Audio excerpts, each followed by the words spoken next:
नमस्कार, मैं हूँ मनविंदर। एमबीएन नेटवर्क पे आप सभी लोगों का बहुत स्वागत है। कुछ लोग कई बार कोई बहाना ऐसा ढूँढ लेते हैं कि फिर उसके बाद उस बहाने में जो वो करते हैं, उसमें वो खुद ही फँस जाते हैं। अब आपको पता ही है कि गुरुवार यानी कि 15 फरवरी को चुनावी बॉन्ड स्कीम को असंवैधानिक करार दे दिया गया। इस फैसले के बाद विपक्ष इतना खुश था कि ये खुशी सँभाले नहीं सँभल रही थी और इसकी वजह पर भी बात होगी। लेकिन कुछ ऐसे भी लोग थे जिन्होंने इस फैसले पे ना केवल संतोष जताया, खुशी जताई बल्कि उन्होंने तंज भी कसे। भारत के पूर्व मुख्य चुनाव आयुक्त डॉक्टर एस वाई कुरैशी ऐसे लोगों में शुमार हैं, जिन्होंने सुप्रीम कोर्ट के इस फैसले के बाद सोशल मीडिया के प्लेटफ़ॉर्म पर एक ऐसा फ़ोटो शेयर कर दिया और उसके ऊपर उन्होंने एक ऐसा तंज कस दिया कि अब वो ज़बरदस्त तरीके से ट्रोल हो रहे हैं। मैं पहले आपको वो तस्वीर दिखाती हूँ, जिस वजह से उनकी काफ़ी फ़ज़ियत हो रही है। ये तस्वीर है देखिए, जो उन्होंने शेयर की और ये इनका ट्वीट है। अब इन्होंने ये जो तंज कसा है इसमें आप देखिए जाने-माने कारोबारी हैं सब लाइन में लगे हुए हैं। रतन टाटा से लेकर के गौतम अडानी तक लाइन में हैं और उन्होंने इस तस्वीर को शेयर करते हुए तंज भरे अंदाज़ में कैप्शन भी दिया है। आप देखिए ऊपर इन्होंने क्या लिखा हुआ है। इन्होंने कैप्शन दिया कि सुप्रीम कोर्ट के फैसले के बाद रिफंड की लाइन लगी। यही वजह है कि इस समय ये तस्वीर सोशल मीडिया पर छाई हुई है। तब से लेकर के लोग इन्हें तरह-तरह के कमेंट कर रहे हैं। बाकायदा ये ट्रोल हो रहे हैं और इस तस्वीर पर बात करने से पहले ये भी जान लीजिए कि पूर्व मुख्य चुनाव आयुक्त एस वाई कुरैशी खुद बहुत चर्चित रहे हैं। किस लिए चर्चित रहे हैं? अपने अफेयर्स और शादी को लेकर के। तो दोस्तों कहते हैं ना कि जब हम किसी सही चीज़ को गलत ठहराने की कोशिश करते हैं, तो बड़े लेने के देने पड़ जाते हैं और फिर जो अपनी पुरानी पोल-पट्टियाँ होती हैं, सब खुल जाती हैं। ये कुरैशी जी जो हैं, इन्होंने नेपाल की चुनाव आयुक्त से शादी की है और जिस समय इनके ये रिश्ते चल रहे थे, 2016 में अ, उस समय वो एक खास वार्ता के लिए विदेश यात्रा पर थे और इनकी जो ये शादी होती है, उससे पहले इनकी मुलाकात होती है उन महिला से, जिनका नाम है इला शर्मा। मेक्सिको में मुलाकात होती है इनकी और उस दौरान दोनों ही अपने-अपने देशों की तरफ से दोनों देशों में लोकतांत्रिक व्यवस्था और चुनाव में ट्रांसपेरेंसी जैसे मुद्दों पर ये चर्चा करने के लिए एक बैठक में शामिल हुए थे।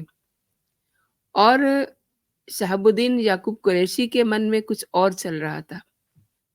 वहीं पर इनकी मुलाकात होती है और मुलाकात के बाद नज़दीकियाँ बढ़ती हैं, शादी हो जाती है, लेकिन उस समय काफ़ी चर्चा हुई थी और चर्चा ये हुई थी कि एक बुज़ुर्ग नौकरशाह दूसरे देश की वरिष्ठ अधिकारी को डेट कर रहा है और याकूब कुरैशी दिल्ली के सेंट स्टीफन कॉलेज के एक्स स्टूडेंट हैं, 1971 बैच के आईएएस अधिकारी रहे हैं। अपनी पत्रकार पत्नी हुमरा कुरैशी को तलाक देने के बाद उन्होंने इला शर्मा के साथ शादी कर ली। इला शर्मा भी काफ़ी चर्चित हैं, पढ़ी-लिखी हैं, कानून की डिग्री गोरखपुर यूनिवर्सिटी से हासिल की है उन्होंने और उसके बाद वाराणसी के संपूर्णानंद संस्कृत विद्यालय से संस्कृत और नेपाली साहित्य में स्नातक भी हैं। ये इनका अपना पर्सनल प्रोफाइल है और अब मैं आती हूँ मेन पॉइंट पर। सबसे पहले आप ये समझिए कि ये जो चुनावी बॉन्ड से जो मैंने अपनी बात शुरू की थी, चुनावी बॉन्ड पर अदालत के फैसले को जब ये फैसला आता है तो ये पूर्व मुख्य चुनाव आयुक्त यानी कि कुरैशी जी क्या कहते हैं, उन्होंने इस फैसले पे जो अपनी पहली टिप्पणी दी, उन्होंने कहा कि पिछले 5-7 सालों में सुप्रीम कोर्ट के ज़रिए दिया गया ये ऐतिहासिक फैसला है। ये लोकतंत्र के लिए बहुत वरदान है। हम सभी पिछले कई सालों से इसको लेकर के चिंतित थे। हर कोई जो लोकतंत्र से प्यार करता है, वो इसका चुनावी बॉन्ड का विरोध कर रहा था। लेकिन मैंने इस पे काफ़ी आर्टिकल लिखे और मीडिया से बात की, मुद्दा उठाया, इस फैसले का समाधान कर दिया है कोर्ट के फैसले ने। अच्छा एक बात और देखिए, आपको नहीं लगता कि मार्च 2018 में जब इस बॉन्ड की पहली बार बिक्री हुई थी, तब से लेके आज तक इसमें किसी घपले की या किसी घोटाले की आपने कोई खबर सुनी हो? क्योंकि इसकी वजह ये है कि पूरी व्यवस्था एकदम ट्रांसपेरेंट थी। बॉन्ड को लेकर के, चुनावी बॉन्ड जो हैं, उनको लेकर के पूरी व्यवस्था एकदम ट्रांसपेरेंट थी। हालाँकि कांग्रेस डे 1 से ही इसका विरोध कर रही थी और पूर्व वित्त मंत्री पी चिदम्बरम ने तो चुनावी बॉन्ड को लीगल ब्राइब करार दे दिया था। कांग्रेस समेत एक जो तबका था, उसका ये कहना था कि जब से चुनावी बॉन्ड से राजनीतिक दलों को चंदा देने का प्रचलन शुरू हुआ है, तब से राजनीतिक दलों को मिलने वाली राशि में सिर्फ भाजपा के खाते में ही इज़ाफ़ा हुआ है। अब असली तकलीफ़ ये थी, आपको समझ आ गया होगा कि उनकी असली प्रॉब्लम क्या थी। बीजेपी यानी कि प्रधानमंत्री नरेंद्र मोदी। अब मैं आपको बताती हूँ कि ये तस्वीर मैंने आपको दिखाई है ना, उसके पीछे की कहानी क्या है। एक बार तस्वीर फिर से आप देख लीजिए, ताकि आपको रिमाइंड हो जाए। ये तस्वीर देखिए, सबसे आगे रतन टाटा खड़े हैं, देन फिर उसके आगे अंबानी और अडानी और तमाम लोग हैं। तो इसको लेकर के ये तस्वीर इस समय काफ़ी वायरल हो रही है, लेकिन ये तस्वीर कब की है? 2015 की। ये तस्वीर जनवरी महीने की है और अमेरिका के उस समय राष्ट्रपति बराक ओबामा मुख्य अतिथि के तौर पे गणतंत्र दिवस की परेड में हिस्सा लेने आए हुए थे। अगले दिन उनका भारतीय उद्योगपतियों से मिलने का एक प्रोग्राम था। इस कार्यक्रम का नाम था यूएस इंडो सीईओ फोरम। इस तस्वीर में लाइन लगे दिख रहे उद्योगपति ओबामा से मिलने के लिए अपनी बारी का इंतजार कर रहे हैं। क्लियर? और तस्वीर में देखा जा सकता है कि ये सबसे आगे रतन टाटा खड़े हैं, मुकेश अंबानी हैं, गौतम अडानी हैं और नारायण मूर्ति जैसे कारोबारी दिग्गज लाइन में लगे हुए हैं। उस दिन इस कार्यक्रम में ओबामा से मिलने के लिए आनंद महिंद्रा, सुधीर मेहता, अनिल अंबानी सरीखे कारोबारी दिग्गज भी पहुंचे हुए थे और सुप्रीम कोर्ट के फैसले के बाद से ही ये तस्वीर जो है सोशल मीडिया पे वायरल हो रही है, जो कि पूर्व मुख्य चुनाव आयुक्त एसवाई कुरैशी ने एक उन्होंने स्टेट किया एक्स पे और उसके साथ जो कुछ उन्होंने लिखा मैंने आपको बताया। ये उन्होंने ट्वीट किया था कि ये लोग सब लाइन में लगे हुए हैं। बट सच्चाई क्या है?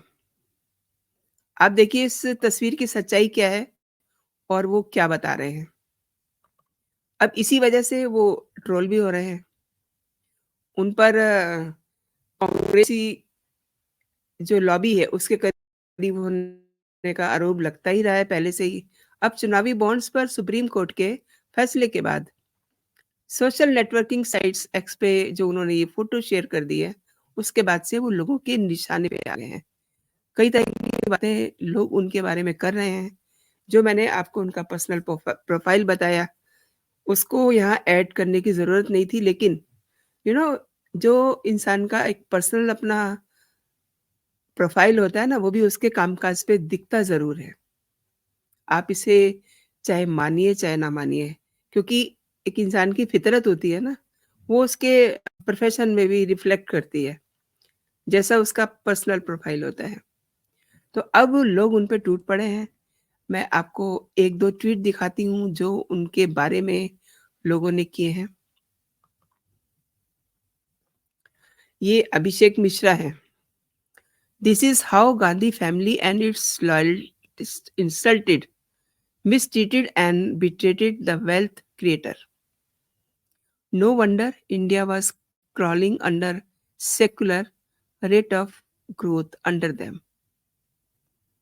And Mr. Qureshi is a lifelong dynasty server and peddler of their agenda.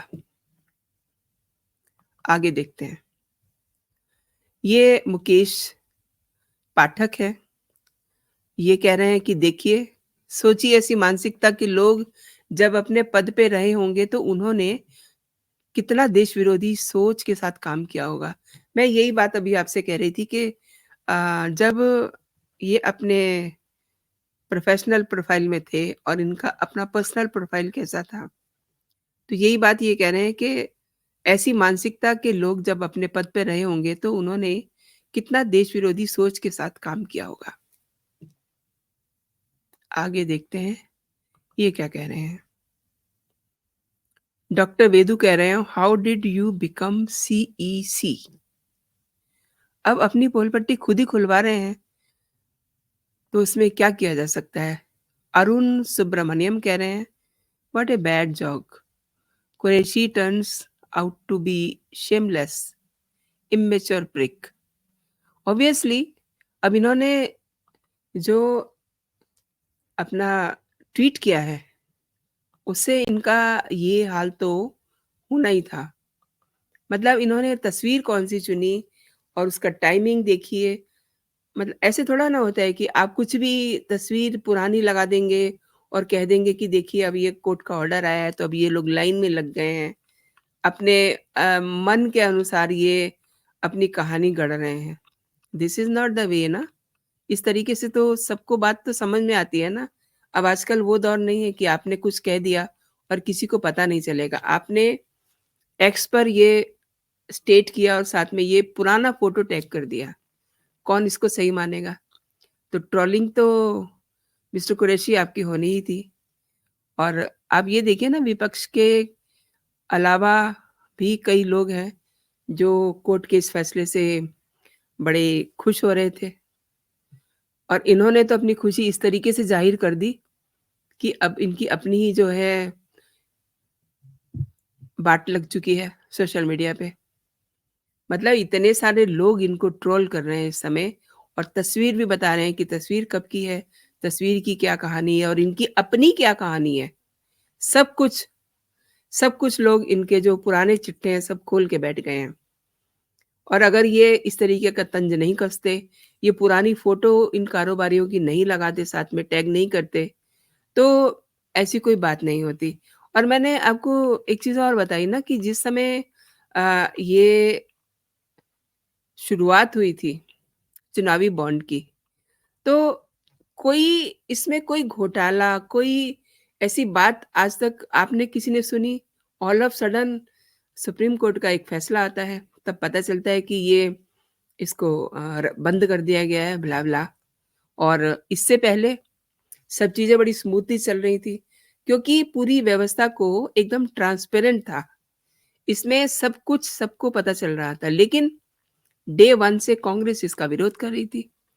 अब कांग्रेस ने ही उनको कहा होगा कि आप ये कर दीजिए, लीजिए ये फ़ोटो है, इसको फ़ोटो को भी लगा दीजिए, हमें बड़ा फ़ायदा मिल जाएगा क्योंकि चुनावी अ, टाइम चल रहा है इस समय, 2024 के इलेक्शन बहुत नज़दीक हैं, 1 डेढ़ महीना सारा रह गया है, तो आप ये एक सुलगा दीजिए। अब उन्हें ये नहीं पता था कि इनको ही लोग सुलगा देंगे। तो दोस्तों, आपने मेरे साथ ये पूरा वीडियो देखा, बहुत-बहुत धन्यवाद आपका। और एक बात जो हमेशा मैं आपसे कहती हूँ कि अगर आप मेरे कंटेंट को पसंद कर रहे हैं, तो इस वीडियो को अपने दोस्तों में भी शेयर कीजिए। अपने सोशल प्लेटफ़ॉर्म पे इसे शेयर कीजिए ताकि लोगों को पता चले कि लोग किस तरीके से झूठी चीज़ों को सच्चा बनाने में अपने आप को बड़ा बड़ा माहिर बताते हैं, लेकिन सच्चाई छिप नहीं सकती, है ना? एक कहावत है ना कि सच्चाई छिप नहीं सकती और इनकी सच्चाई भी सामने आ गई है। तो अभी तक अगर आपने मेरा चैनल सब्सक्राइब नहीं किया है, तो मेरे चैनल को भी सब्सक्राइब कर लीजिए और बेल आइकन दबाना ना भूलें ताकि मेरे सभी नोटिफ़िकेशन आपको मिलते रहें। तो अभी के लिए दोस्तों इतना ही। आप अपना और अपनों का ख़्याल रखिए, खुश रहिए, स्वस्थ रहिए। जय हिंद, जय भारत।